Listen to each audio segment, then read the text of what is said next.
دنیا میں ان بدقسمت لڑکیوں میں سے ایک میں تھی جن کے والدین بچپن میں ہی وفات پا گئے تھے اور جو اپنے ممانی کے رحم و کرم پر تھی۔ ماموں بھی کچھ خاص مہربان نہیں تھے، لیکن کبھی کبھی خیال رکھ لیتے تھے۔ اپنی بیٹیوں کو مجھ سے زیادہ محبت دیتے۔ ماموں کی زندگی زیادہ نہیں تھی، اس لیے وہ بھی قضائے الہی سے جا ملے۔ ماموں کا دنیا سے چلے جانا تھا کہ ممانی نے اپنا اصل رنگ دکھانا شروع کر دیا۔ پہلے وہ کون سا مہربان تھی، لیکن جو تھوڑا بہت لحاظ ماموں کا کر لیتی تھی وہ لحاظ ختم ہو گیا تو انہوں نے مجھ پر ظلم کا پہاڑ توڑ دیے۔ گھر کی ملازمہ کو نکال کر تمام گھر کی ذمہ داری میرے سر ڈال دی، حالانکہ میری عمر اس وقت صرف 18 سال تھی۔ مرتی کیا نہ کرتی، میں بے سہارا، جسے ممانی نے کہا میں نے ویسا ہی کیا۔ ممانی یہ بات کہاں برداشت کر سکتی تھی کہ جس لڑکی سے وہ بچپن سے نفرت کرتی آ رہی تھی وہی ان کی شاندار بیٹے کے لیے ممانی نہ جانے کتنے سپنے سجائے ہوئے تھی۔ وہ اپنے بیٹے کے لیے کوئی ڈاکٹر بہو لانا چاہتی تھی۔ کسی اونچے خاندان میں تو ایک غریب لڑکی نہیں آ سکتی تھی جس کے پاس اس کے والدین بھی نہیں تھے اور جس کو جہیز کے نام پر کچھ ملنا بھی نہیں تھا۔ ایک واحد خوبی جو میرے پاس تھی وہ میرا حسن تھا۔ میں انتہائی حسین تھی، اتنی زیادہ حسین کہ جب آئینے میں اپنے آپ کو دیکھتی تو حیران ہو جاتی کہ واقعی میں ہوں۔ یہ میری صورت، یہ میرا چہرہ، یہ میری آنکھیں ہیں، یہ میرے ہونٹ ہیں۔ میں اپنے چہرے پر ہاتھ رکھ کر اپنے حسن کو دیکھتی رہتی، لیکن میرا حسن کچن گھر کی نظر ہو گیا۔ ممانی کا بیٹا وکاس میرے حسن کا دیوانہ ہو گیا تھا۔ اس نے ممانی سے کہا کہ شادی کرے گا تو مجھ سے، ورنہ کسی اور سے نہیں کرے گا۔ 2 سال تک ممانی کا بیٹا یہی کہتا رہا، لیکن اس سب کا بھی سارا ملبہ مجھ پر آن گرا۔ میں دعا کرتی کہ جلدی میری شادی ہو جائے تو میں یہاں سے نکلوں۔ پھر ہرگز ممانی کے بیٹے سے شادی نہیں کرنا چاہتی تھی، کیونکہ ممانی کے بیٹے سے شادی کرنے کا مطلب تھا کہ ایک بار پھر سے اسی جہنم میں زندگی گزارنا، جو میں بالکل بھی نہیں چاہتی تھی۔ میں اس گھر کو ہمیشہ کے لیے چھوڑ کر جانا چاہتی تھی اور واپس نہیں آنا چاہتی تھی۔ اسی دوران میرے لیے رشتہ آ گیا۔ ممانی نے فوراً ہاں کر دی۔ چٹ منگنی پٹ بیاہ ہو گیا۔ ان لوگوں نے جہیز کے نام پر 1 روپیہ بھی نہیں لیا تھا۔ میرے کپڑے بھی ان لوگوں نے بنوا کر دیے۔ میں تو بہت خوش ہوئی کہ مجھے اتنا اچھا سسرال ملا جن کی کوئی ڈیمانڈ ہی نہیں ہے۔ لیکن شادی کے پہلی رات ہی میری ساری خوشی ہوا ہو گئی جب مجھے میرے شوہر کے متعلق ایک ایسی حقیقت کا علم ہوا جسے سن کر میرے سر پر آسمان آ گرا۔ میں دلہن کے روپ میں سجی سنوری بیٹھی تھی اور شوہر علی کا انتظار کر رہی تھی۔ علی داخل ہوا۔ میرا چہرہ جھکا ہوا تھا تو میرے قریب آ کر بیٹھ گئے، لیکن مجھے نہ جانے کیوں کسی انہونی کا احساس ہوا۔ انہوں نے مجھے سوال کیا، میں دیکھنے میں کیسی ہوں؟ میں نے حیرت سے ان کی طرف دیکھا۔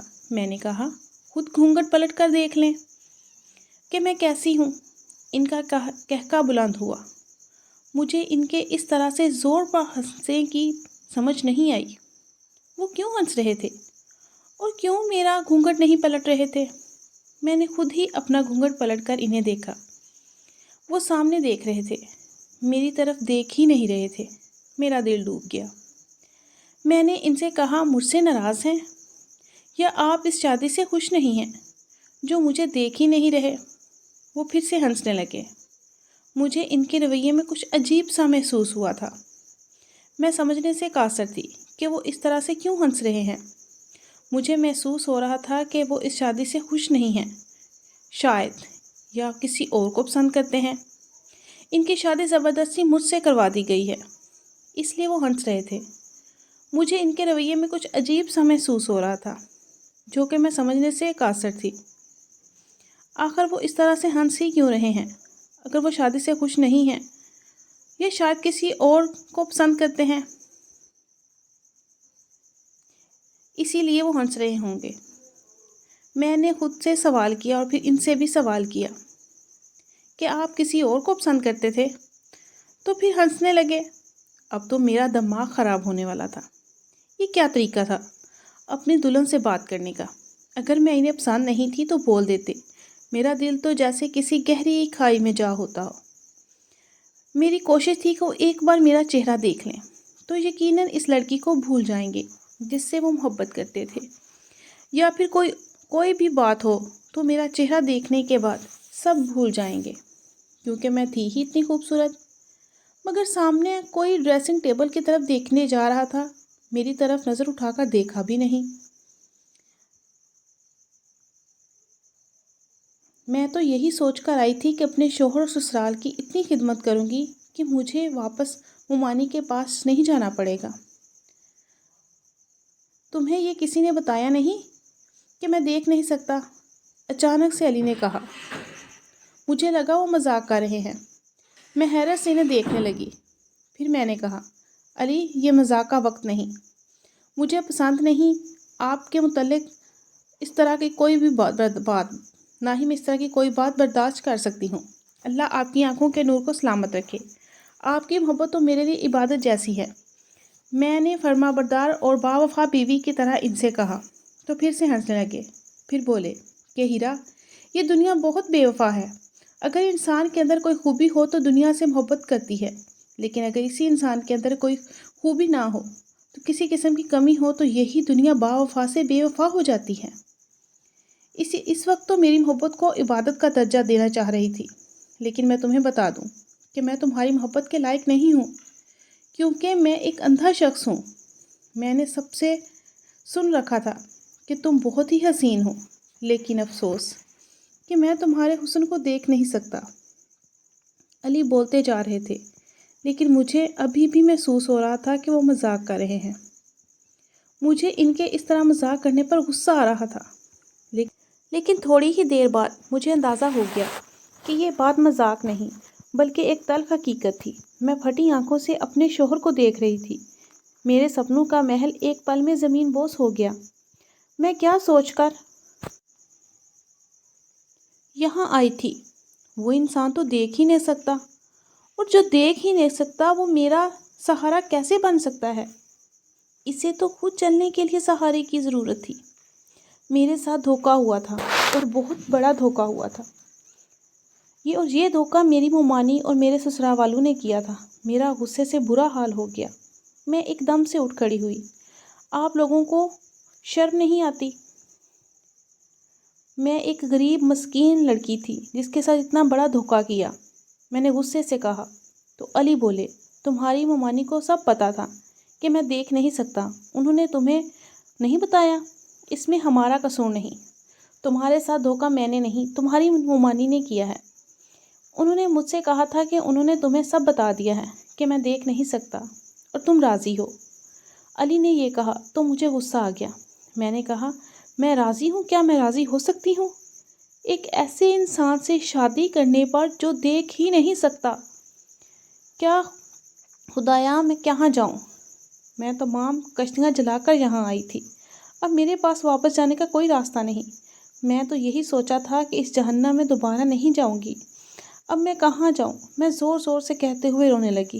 چپ چاپ اپنے بستر پر سو گئے۔ انہوں نے مزید مجھ سے کوئی بات نہیں کی۔ مجھے علی نیند کی آغوش میں چلے گئے۔ میں حیران پریشان جاگتی رہی۔ رات کے نہ جانے کون سے پل میری آنکھ لگ گئی، مجھے معلوم نہیں ہوا۔ میری آنکھ کھلی تو علی سو رہے تھے۔ میرے جاگنے کے بعد وہ کچھ تلاش کرنے لگے، لیکن میں اتنے غصے میں تھی کہ میں نے انہیں کوئی سہارا نہیں دیا، اور نہ ہی سہارا دینا ضروری سمجھا کہ مجھ سے تو پہلے بھی تو اپنے کام کرتے ہی تھے، اب بھی کر لیں۔ یہ کمرہ ان کا تھا۔ اندازے کے مطابق وہ واش روم چلے گئے۔ تھوڑی دیر بعد باہر نکلے۔ میں نے ان سے کوئی بات نہیں کی۔ انہوں نے مجھ سے پکارا، ہیرا، کیا تم یہاں ہو؟ میرے کمرے میں ہی موجود تھی۔ میں کمرے میں ہی موجود تھی، مگر میں نے ان کی بات کا کوئی جواب نہیں دیا۔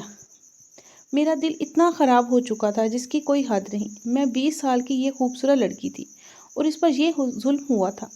میری حالت کا اندازہ لگانا دوسروں کے لیے مشکل تھا۔ جوتا پاؤں میں کہاں تکلیف دیتا ہے، اور یہ جوتا پہننا والا ہی جانتا ہے، اور کوئی نہیں۔ مجھے بھی تکلیف ہو رہی تھی۔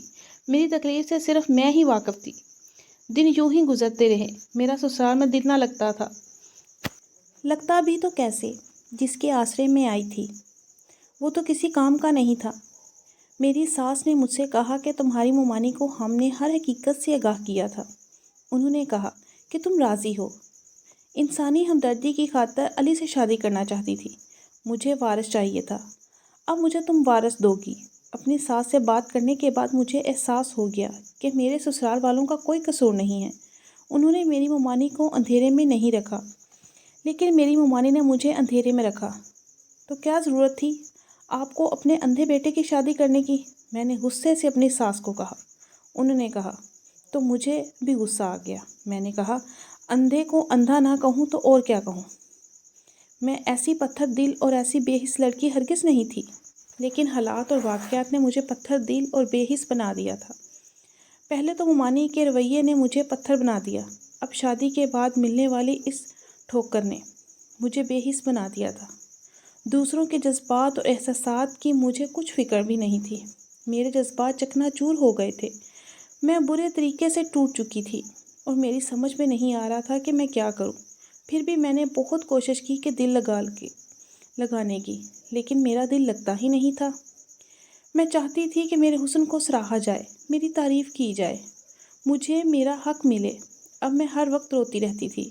علی بند کمرے میں میری سسکیاں سنتے رہتے، مجھے چپ کروانے کی کوشش کرتے، لیکن مجھے ان کا وجود ہی اپنے سامنے برداشت نہیں ہو رہا تھا۔ نہ جانے مجھے کیا ہو گیا تھا، میری شخصیت منفی ہو گئی تھی۔ اسی دوران علی نے کہا وہ شہر سے کہیں دور جا رہے ہیں، واپسی پر انہیں دیر ہو جائے گی، ڈرائیور کے ساتھ جائیں گے اور اسی کے ساتھ واپس آ جائیں گے۔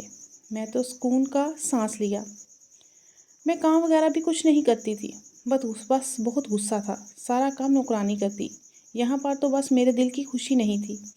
آدھی رات کو پیاس کی شدت سے میری آنکھ کھلی۔ اٹھ کر کچن میں آئی، پانی پینے لگی کہ اچانک پیچھے سے کسی نے میرے منہ پر ہاتھ رکھ دیا تاکہ میں چیخ نہ سکوں۔ تم بہت خوبصورت ہو۔ میں نے جب سے تمہارے حسن کو دیکھا ہے تب سے تمہارا دیوانہ ہو گیا ہوں۔ آج تمہارے شوہر کہیں باہر گئے ہیں، حالانکہ وہ دیکھ نہیں سکتا، لیکن پھر بھی اس کی غیر موجودگی میں آنا چاہتا تھا تاکہ تم سے کھل کر اپنی محبت کا اظہار کر سکوں۔ میں تمہیں بتا دوں، میں تمہارے پڑوس میں رہتا ہوں۔ روزانہ اپنے کمرے کی کھڑکی سے تمہیں بالکنی میں کھڑا دیکھتا ہوں۔ مجھے افسوس ہے کہ تم جیسی حسین لڑکی کی شادی ایک ایسے انسان سے ہو گئی جو تمہارا حسن دیکھ ہی نہیں سکتا۔ میرے کان کے قریب سرگوشی کے انداز میں وہ بولتا جا رہا تھا۔ میں نے آنکھیں گھما کر دیکھا تو اس نے نقاب پہنا ہوا تھا اور اس کی آنکھیں نمایاں تھیں۔ میں قسمت اور حالات کی ماری ہوئی لڑکی تھی۔ جب کسی اور کے منہ سے اپنے لیے تعریف سنی تو مجھے بہت اچھا لگا، بجائے اس کے کہ میں اس کی باتوں پر غصہ کرتی۔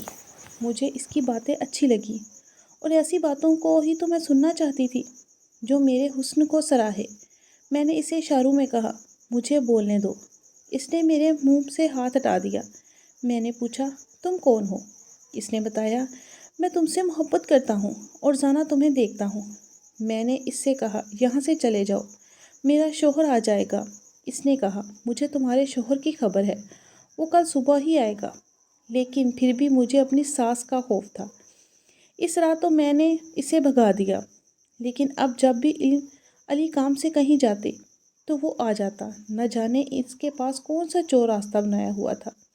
پہلے تو وہ کچن میں آ جاتا تھا اور اب میرے کمرے کی کھڑکی پھلانگ کر میرے کمرے میں آ جاتا تھا۔ ہم دونوں باتیں کرتے، لیکن کبھی اس نے غلط حرکت نہیں کی۔ میری عقل پر شیطان نے پردہ ڈال دیا تھا۔ مجھے یہ بھی خوف نہیں تھا کہ کوئی اجنبی شخص میرے کمرے تک آ جاتا ہے اور وہ کچھ غلط بھی کر سکتا ہے۔ کسی اجنبی پر اعتبار کرنا کس قدر سخت تھا۔ میرا شوہر تو صرف آنکھوں سے اندھا تھا، مگر میرا تو دل بھی اندھا ہو چکا تھا۔ میری روح سب کچھ اندھی ہو چکی تھی۔ میں کیا کر رہی ہوں؟ مجھے نظر ہی نہیں آ رہا تھا کہ میں کتنا غلط کر رہی تھی۔ مجھے احساس ہی نہیں تھا۔ لیکن میں یہ سب کیوں کر رہی تھی؟ میں نے کبھی خود سے سوال نہیں کیا۔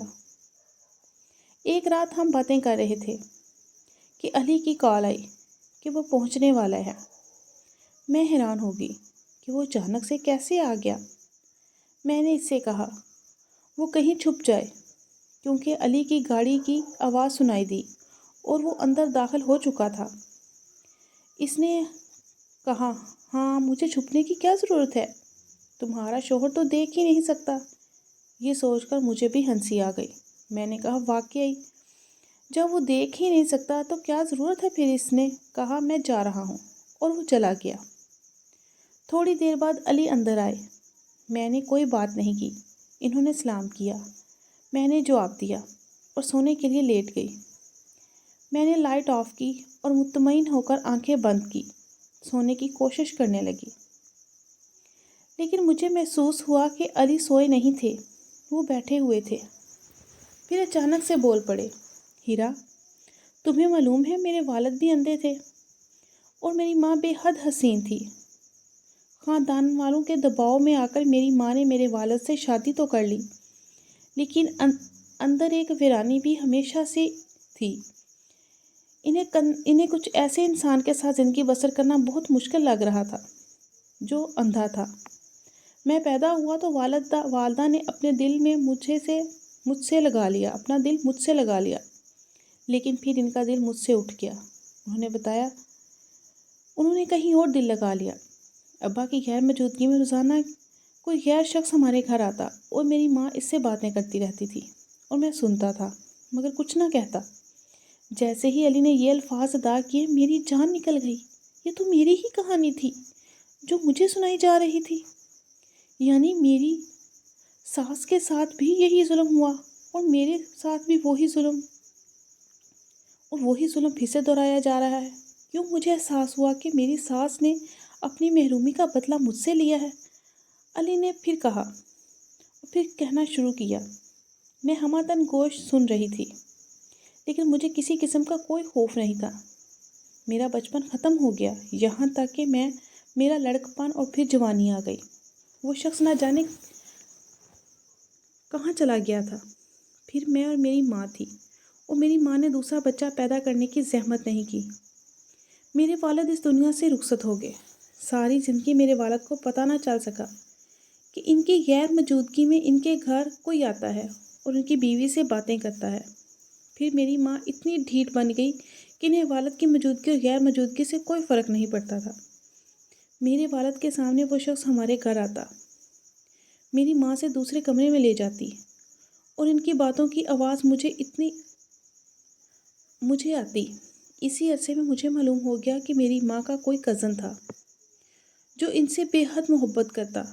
مجھے اپنے والد کا دکھ ہوتا، میں نے انہیں کچھ نہیں بتایا۔ تم جانتی ہو، میں پیدائشی اندھا نہیں تھا، میں بچپن میں دیکھ سکتا تھا، پھر اپنی ماں کی حرکات و سکنات دیکھتا رہتا۔ اپنی آنکھوں سے آہستہ آہستہ میری بنائی جاتی رہی، کیونکہ یہ اندھا پن میرے باپ کی طرف سے مجھے وراثت میں ملا تھا۔ میں نے لڑکپن کو پہنچا تو بالکل اندھا ہو چکا تھا۔ مجھے خوشی تھی کہ میں اب دیکھ نہیں سکتا کہ میری ماں کیا کرتی ہے۔ پھر مجھے احساس ہوا کہ مجھے یہ سب نہیں کرنا چاہیے، دوسروں کی خاطر اپنی زندگی برباد نہیں کرنی چاہیے۔ اس لیے میں نے اپنا علاج شروع کیا۔ اور ہیرا، شادی کی رات جب میں نے تمہیں دیکھا تو تمہارے حسن کو دیکھ کر حیران رہ گیا۔ علی کہتے کہتے خاموش ہو گئے، اور ان کی یہ بات سن کر میرے 14 طبق روشن ہو گئے۔ وہ تو اندھے تھے، پھر انہوں نے میرے حسن کو کیسے دیکھ لیا؟ میں ایک جھٹکے سے اٹھ کر بیٹھ گئی اور اندھیرے میں ان کے وجود کو دیکھتی رہی جو سائے کی طرح نظر آ رہا تھا۔ آپ نے کیسے مجھے محسوس کیا؟ آپ تو دیکھ نہیں سکتے۔ مجھے اپنی آواز کسی کھائی سے آتی محسوس ہو رہی تھی۔ میرا دل ٹوٹ گیا۔ وہ یہ کیا کہہ رہے تھے؟ وہ دیکھ سکتے تھے؟ جب پھر وہ کوئی مذاق کر رہے تھے جو میرے ساتھ ہو رہا تھا۔ میں نے لڑکپن کے بعد اپنی آنکھوں کا علاج شروع کیا۔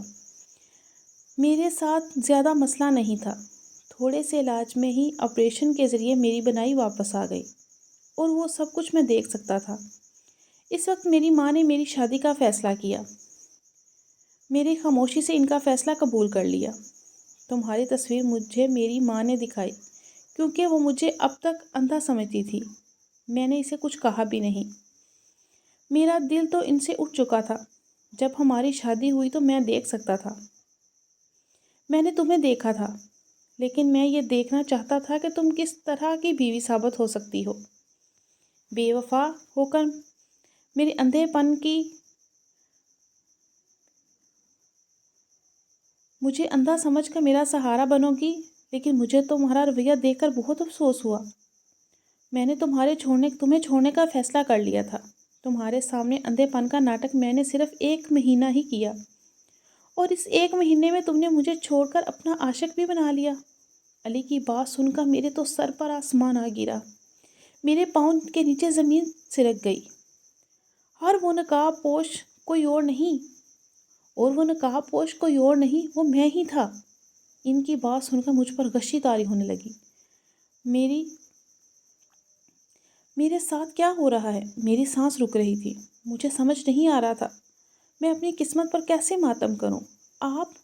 آپ نے یہ سب میرے ساتھ کیوں کیا؟ میں نے ہمت کر کے علی سے سوال کیا۔ علی نے اٹھ کر کمرے کی لائٹ آن کر دی، وہی نقاب دراز سے نکالا، اپنے چہرے پر پہن لیا۔ میں نے دیکھا یہ وہی شخص ہے جو مجھ سے ملنے آتا تھا۔ میں نے اپنے شوہر سے اس قدر نفرت میں مبتلا ہو گئی تھی کہ کبھی غور نہیں کیا کہ آنکھیں میرے شوہر کی آنکھیں جنہیں میں دیکھتی ہوں نقاب کے پیچھے۔ ہیرا، اگر میں شادی کے بعد اندھا ہو جاتا کسی حادثے میں، تو کیا تم کسی اور سے روابط استوار کر لیتی؟ علی نے ایک سوال پوچھا اور مجھے شرمندہ کر دیا۔ میرے پاس بولنے کی ہمت نہیں تھی۔ میرا دل کر رہا تھا زمین پھٹ جائے اور میں اس میں سما جاؤں۔ مجھے اس نقاب پوش سے محبت ہو گئی تھی، اور پھر وہ میرا شوہر ہی تھا۔ اب میں کہاں جاؤں؟ میں تم سے ناراض نہیں ہوں، میں حالات کا مارا ہوا انسان تھا جس نے اپنی ماں کی بے وفائی دیکھی تھی، اور میں اس کی سزا ایک معصوم لڑکی کو دینا چاہ رہا تھا، اسے آزما کر۔ لیکن آج مجھے احساس ہو رہا ہے کہ میں نے غلط کیا۔ میں تمہیں معاف کرتا ہوں، کیونکہ میں تو تمہارے کردار کو جان گیا ہوں۔ تم نے کبھی